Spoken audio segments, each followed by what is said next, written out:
watch me turn these into this lovely little basket. It could be used for Mother's Day. So you get a paper cup, and I want for you to cut the rim of the cup off, just as though you see me doing it. Do not throw this bit away. We're going to be using it later on for the handle of the basket. So start cutting your cup now, just as though you see me doing it. Try to get an uneven number of strips, right? So 11, 13, 15, your choice, and try to get them approximately even. Yeah. All right, we're going to be wrapping our yarn just like that, but let's look at it step by step. All right, so we're going to be wrapping above, right, and then we're going to go under. We're going to go above and then under. Let's go again and make sure you're pulling it tightly.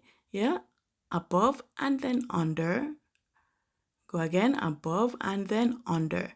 And we're going to continue doing it just like that to wrap our yarn.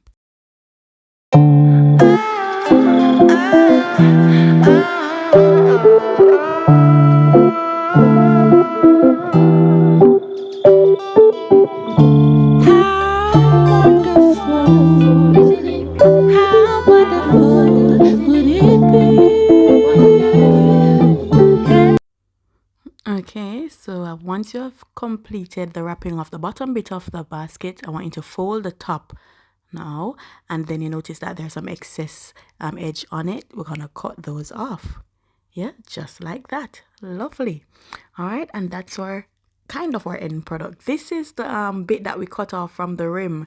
I wrapped it with the yarn, and we're going to be using that as the handle of the basket, right? So glue that nicely on. You can use hot glue, whatever glue that you have, and then we're going to be covering the imperfections with your choice of decorative strip, and that's our end product there. All right, so tell me what you think, guys. Subscribe to my channel, like, share, and comment, and thank you so much for viewing.